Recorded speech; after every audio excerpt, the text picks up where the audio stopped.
Hi guys, आप लोग कैसे हैं। मैं मोहम्मद मिकाइल अंसारी और आप लोगों का मेरे इस यूट्यूब चैनल स्टडी मित्र मिकाइल में वेलकम है। दोस्तों, जैसा कि हम लोगों ने शुरू किया है how to translate into English, जो कि ट्रांसलेशन की एक बहुत ही अच्छी बुक है जो हमें हिंदी से इंग्लिश में ट्रांसलेट करने सिखाता है। और इससे हम लोग दोस्तों ग्रामर भी सीखते हैं, समझने की कोशिश करते हैं।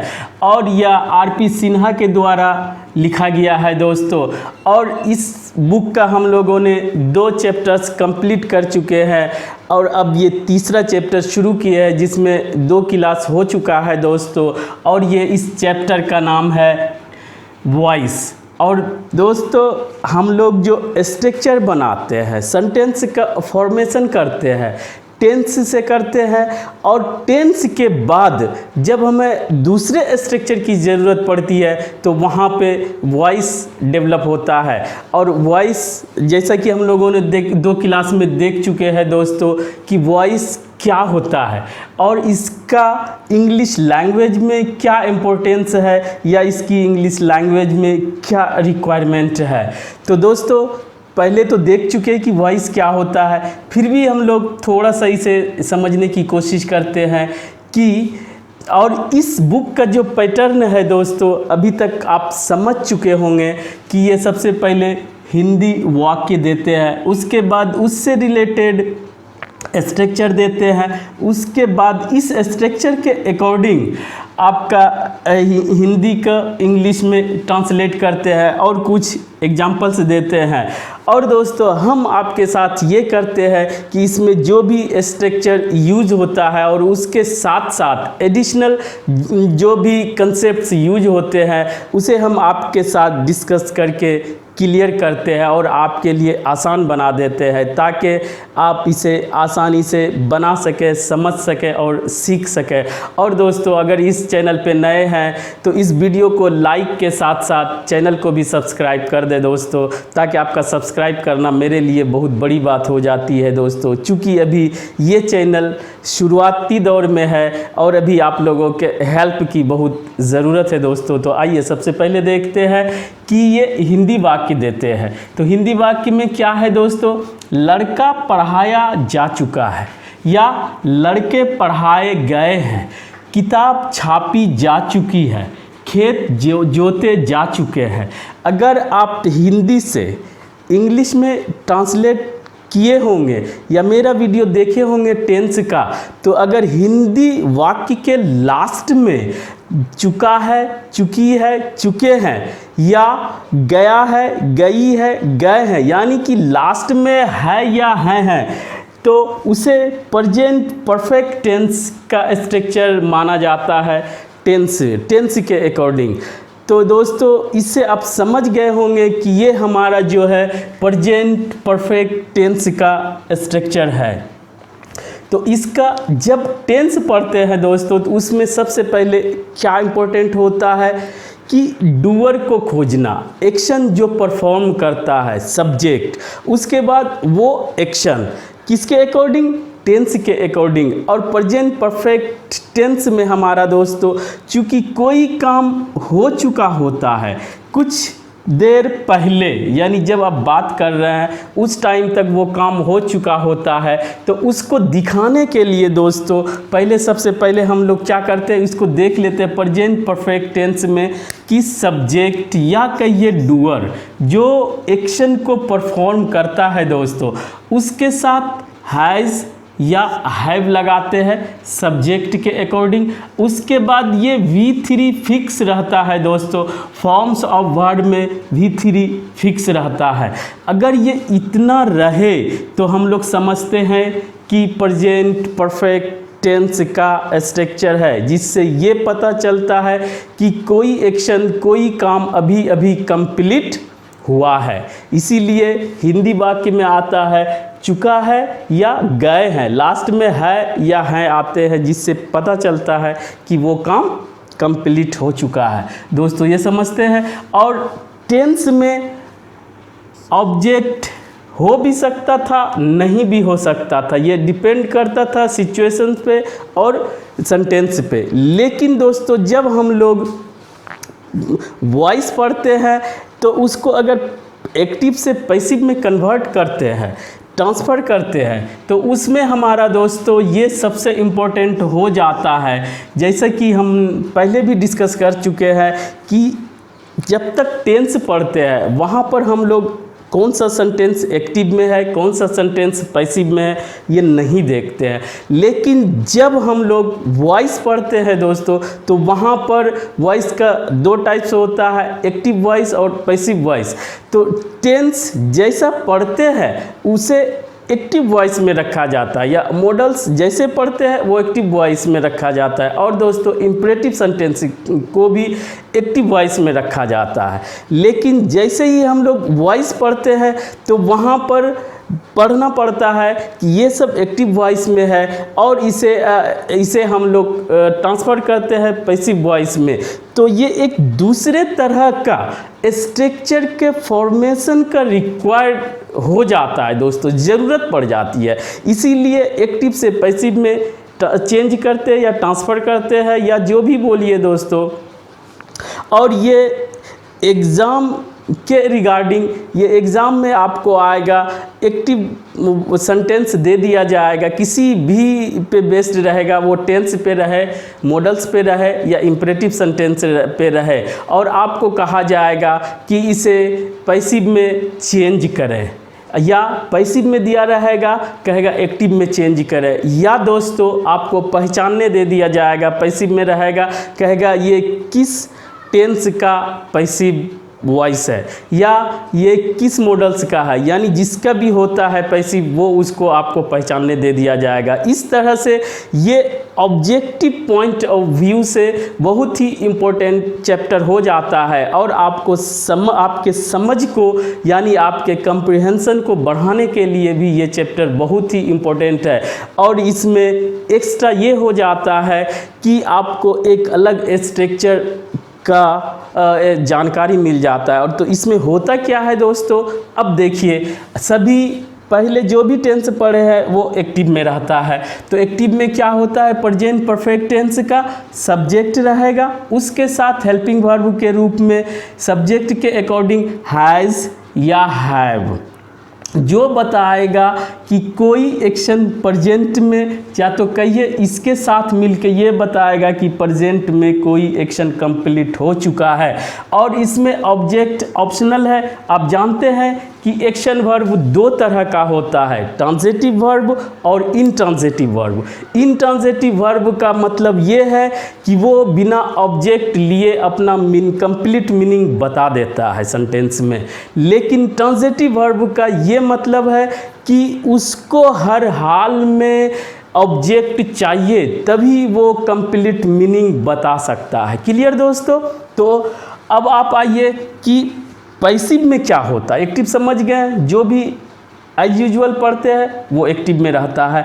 अब पैसिव में क्या होता है दोस्तों कि ये जो सब्जेक्ट है इसे हम नहीं, जब हमको दिखाना हो, नहीं बताना हो, और वहाँ पर हमारा सब्जेक्ट इम्पोर्टेंट नहीं होता है, वहाँ पर हमारा ऑब्जेक्ट इम्पोर्टेंट हो जाता है। ऑब्जेक्ट, इसीलिए ऑब्जेक्ट का रहना मस्ट है। जिस सेंटेंस का एक्शन का ऑब्जेक्ट रहेगा उसी का पैसिव बनाना पॉसिबल होगा। ठीक है दोस्तों? तो वहाँ पर क्या इम्पोर्टेंट हो जाता है, ऑब्जेक्ट। अगर एक्टिव में ये ऑब्जेक्ट नहीं होगा, एक्टिव सेंटेंस में, तो उसका पैसिव नहीं बनेगा। और अगर ऑब्जेक्ट है तो उसका पैसिव कैसे बनेगा दोस्तों, वो हम लोग देखेंगे। अभी हम लोग बात करेंगे प्रेजेंट परफेक्ट टेंस, उसी का स्ट्रक्चर पढ़ रहे हैं दोस्तों। तो ये जो ऑब्जेक्ट ट्रांजिटिव वर्ब रहेगा, ये क्लियर, और ये ट्रांजिटिव वर्ब रहेगा तो इसका ऑब्जेक्ट आएगा, और ऑब्जेक्ट जब आएगा तभी पैसिव में आप चेंज कर सकते हैं। ठीक है, ये क्लियर। और यही ऑब्जेक्ट दोस्तों हमारा सब्जेक्ट बन जाता है।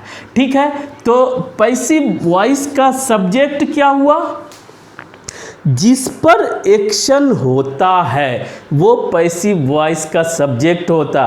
क्योंकि जो एक्शन करने वाला था या है टेंस के अकॉर्डिंग, तो वो हमारा खत्म हो जाता है या उसे नहीं दिखाया जाता है या लास्ट में दिखाया जाता है, यानी कि उसके इम्पोर्टेंस को ख़त्म कर दिया जाता है। तो वहाँ पे मेन रोल में कौन आ जाता है, वो एक्टिव स्ट्रक्चर का ऑब्जेक्ट, जो कि पैसिव स्ट्रक्चर का सब्जेक्ट बनता है। और उस टाइम सब्जेक्ट का डेफिनेशन ये हो जाता है कि जिस पर एक्शन होता है वो पैसिव वॉइस का सब्जेक्ट होता है। समझ गए क्लियर दोस्तों। और एक्टिव सेंटेंस में क्या होता है, जो एक्शन परफॉर्म करता है वो डूअर कहलाता है या सब्जेक्ट कहलाता है दोस्तों, या जिसके बारे में पूरे सेंटेंस में बात की जाती है वो सब्जेक्ट होता है। लेकिन पैसिव के केस में जिस पर एक्शन होता है वो हमारा सब्जेक्ट बन जाता है। ठीक, अब इससे ज़्यादा नहीं, अब इतना समझिए। तो ये क्या है, एक्टिव का ही ऑब्जेक्ट है जिसे हम लोग न्यू सब्जेक्ट या पैसिव का सब्जेक्ट जिस पर एक्शन होता है। और दोस्तों हैज़ हैव हमारा फिक्स रहता है, जो भी सब्जेक्ट आएगा ये ऑब्जेक्ट के अकॉर्डिंग ये सब्जेक्ट आया और इस सब्जेक्ट के अकॉर्डिंग ये यहाँ पर अपना चेंज होगा दोस्तों, वो भी नीचे देख लेंगे। और इतना तक तो ये फिक्स रहा। उसके बाद दोस्तों पैसिव में हम बोले हैं दोनों क्लास में कि पैसिव का जो पहचान है वो हेल्पिंग वर्ब प्लस V3, यानी हेल्पिंग वर्ब बी फॉर्म बोलिए दोस्तों, be form plus V3 verb का थर्ड फॉर्म। तो इसमें क्या आएगा, क्योंकि ये कंप्लीट एक्शन है और हम लोग टेंस में पहले भी पढ़ चुके हैं दोस्तों कि हैज़ और हैव के बाद अगर कोई एक्शन वर्ब आता है तो हमेशा वो थर्ड फॉर्म में रहता है। तो यहाँ पर एक्टिव में थर्ड फॉर्म में था V3। और दोस्तों पैसिव का है ये कि बी फॉर्म के साथ थर्ड फॉर्म में आता है एक्स्ट्रा में। तो बी फॉर्म यहाँ पर क्या था, बी का ये V3 है। ये क्या अगर आप लिखना चाहे या हम बता भी चुके हैं, बी होता है जिसका V3 बीन होता है ये, और बीन के साथ दोस्तों ये हमारा V3, ये हमारा पैसिव बता रहा है। और यहाँ से यहाँ तक को आपको देख के समझ जाना चाहिए कि अगर सब्जेक्ट के साथ हैज़ या हैव आता है और उसके साथ बीन प्लस V3 आता है तो, और V3 का दोस्तों वो हमेशा ये रखना याद रखना है कि वो एक्शन वर्ब हो, नहीं तो V3 एडजेक्टिव का भी काम करता है। तो अगर एडजेक्टिव का काम कर रहा है तो वो पैसिव नहीं हुआ। अगर एक्शन वर्ब का काम कर रहा है तो आपको समझ लेना होगा, अगर ऐसा स्ट्रक्चर आता है तो ये पैसिव है, किसका, प्रेजेंट परफेक्ट टेंस का पैसिव और प्रेजेंट परफेक्ट टेंस का एक्टिव, यानी कि टेंस है ये। ठीक है, इतना समझ गए। अब ये भी देख ले दोस्तों कि हैज़ या हैव किसके साथ आता है, जैसे कि पहले से भी जानते हैं, लेकिन आप यहाँ भी रिवाइज कर ले। साइड में आप लिख दिए आई हो, वी हो, यू हो, दे हो, या दोस्तों प्लूरल नेम यानी कि एक से ज़्यादा नाउन की बात करता हो, तो वहाँ पर दोस्तों हमारा हैव आता है। हैव के बाद V3 फिक्स रहेगा। ठीक है। और दोस्तों अगर हमारा ही है, शी है, इट है, या सिंगुलर नेम या सिंगुलर नाउन या सिंगल नेम कहिए दोस्तों, या अनकाउंटेबल नाउन, अनकाउंटेबल नाउन चाहे जितना भी बड़ा हो लेकिन उसे एक माना जाता है, और उस कंडीशन में दोस्तों हमारा हैज़ प्लस V3 आता है। ये किस केस में हुआ, ये दोस्तों हमारा हुआ एक्टिव केस में, लेकिन पैसिव में भी दोस्तों यही रूल फॉलो होता है कि अगर ये सब आता है तो हमारा हैव भी आएगा, और अगर ये सब आता है तो हमारा हैज़ आएगा, लेकिन अगर पैसिव के केस में है तो बीन एक्स्ट्रा जुड़ जाएगा दोस्तों। क्लियर, अब कोई कन्फ्यूजन नहीं रहना चाहिए। ठीक है। अब आइए दोस्तों, अब इस स्ट्रक्चर तो समझ ही गए कि ये सब्जेक्ट होगा, और ये सब्जेक्ट कौन होगा दोस्तों, जो कि एक्टिव स्ट्रक्चर का ऑब्जेक्ट रहेगा। इसीलिए विदाउट ऑब्जेक्ट आप पैसिव में नहीं चेंज कर सकते हैं, ठीक है। और उसके बाद हैज़ हैव हमारा बताएगा कि ये किस टेंस का है। तो आप समझ गए कहाँ पर किसके अकॉर्डिंग हैज़ होगा, किसके अकॉर्डिंग हैव होगा।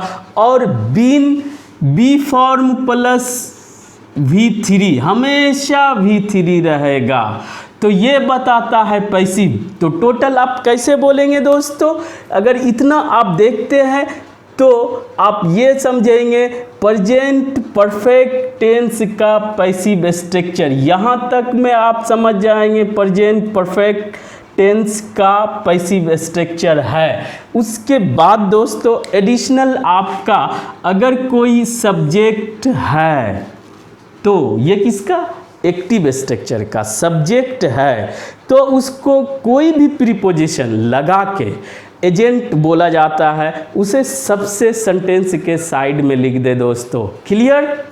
इस तरह से अगर उसकी ज़रूरत नहीं है तो वहाँ पर इसको हम लोग नहीं लिखते हैं। अब समझ गए। अब अगर आप इतना समझ गए होंगे दोस्तों तो आपको ये बनाना बहुत ही आसान लगेगा।